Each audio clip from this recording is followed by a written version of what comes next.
Shalom, selamat pagi. Mari awali hari ini dengan semangat baru dengan mendengarkan renungan pagi. Senin 27 April 2026. Meninjau kembali penghakiman. Kisah para Rasul 17 ayat 31. Karena Allah telah menetapkan suatu hari untuk menghakimi dunia dengan adil melalui seorang yang telah Ia tunjuk. Ia memberi keyakinan kepada semua orang tentang hal ini dengan membangkitkan dia dari antara orang mati. Bagi sebagian orang, topik penghakiman terasa menakutkan, namun bagi yang lain justru memberi pengharapan. Dan hampir semua orang mengakuinya sebagai sesuatu yang rumit. Hari ini, mari kita sejenak meluaskan pandangan kita terhadap keseluruhan gambaran tentang penghakiman. Umumnya, orang memahami penghakiman sebagai satu peristiwa tunggal, entah yang terjadi menjelang akhir zaman atau saat seseorang meninggal dunia. Tetapi umat Advent perdana menemukan bahwa penghakiman sesungguhnya berlangsung dalam beberapa tahapan, bukan sekedar satu kejadian. Pada tahun 1857, James White mulai meyakini bahwa penghakiman terakhir terdiri atas 4 fase yang berbeda. Tahap pertama adalah penghakiman pendahuluan yang berlangsung sebelum kedatangan Kristus. Ini adalah masa pemeriksaan terhadap mereka yang mengaku sebagai pengikut Tuhan. Umat Advent mula-mula memahami hal ini dari gambaran hari pendamaian yang sesungguhnya hanya diperuntukkan bagi umat Allah. Pada hari itu, imam besar masuk ke tempat Maha Kudus dengan tutup dada penghakiman yang di atasnya terukir nama-nama umat Israel. Mereka itulah yang diperantainya pada hari penghakiman tahunan itu. Tahap kedua adalah penghakiman eksekutif yang terjadi pada saat kedatangan Kristus yang kedua. Pada saat itulah Allah dalam kedaulatannya akan memberikan upah kepada umatnya. Wahyu 22 ayat 12, Matius 16 ayat 27.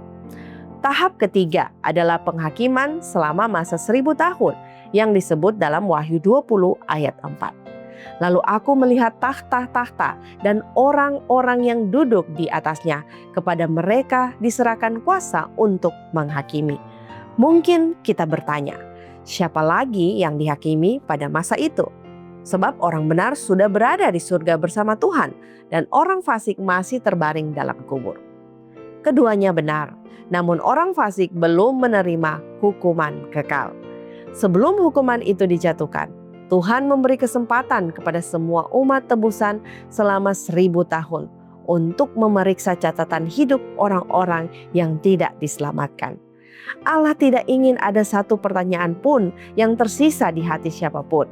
Karena itu, Ia menyediakan waktu bagi semua untuk mengerti bahwa Ia telah melakukan yang terbaik dalam keadaan yang paling sulit sekalipun. Dengan demikian, penghakiman milenium dapat dipahami sebagai pemeriksaan atas orang fasik. Lebih dari itu, ini adalah penghakiman terhadap kebenaran karakter Allah dan keadilan keputusannya. Tahap terakhir berlangsung pada akhir 1000 tahun. Ketika hukuman Allah dijatuhkan kepada mereka yang terus-menerus menolak Tuhan dan prinsip-prinsipnya. Wahyu 20 ayat 9, 12 sampai 15. Tahap ini memang tidak menyenangkan, tetapi Tuhan tidak punya pilihan lain. Sebab jika dosa dibiarkan abadi, berarti kehendak manusialah yang dipaksakan kepada Allah. Ia rindu menciptakan alam semesta di mana dosa dan segala dampaknya tidak lagi mendapat tempat. Kiranya renungan di pagi hari ini dapat menjadi kekuatan bagi kita semua dan menjadi perenungan kita sepanjang hari ini. Amin. Mari kita berdoa. Ya Tuhan, Allah Bapa kami dalam kerajaan sorga, terpujilah nama-Mu ya Tuhan atas berkat firman Tuhan di pagi hari ini. Kiranya Tuhan boleh menaungi kami dengan kuasa Roh Kudus-Mu dalam menjalani kehidupan kami sepanjang hari ini. Kiranya Tuhan boleh hadir bersama-sama dengan kami, dan inilah doa kami hanya di dalam nama Yesus kami telah berdoa. Amin. Demikianlah renungan pagi hari ini. Silakan share video ini dan subscribe YouTube channel Cornelius Media dan follow kami di Instagram dan Facebook @Cornelius Media. Tuhan memberkati kita semua dan sampai jumpa esok hari.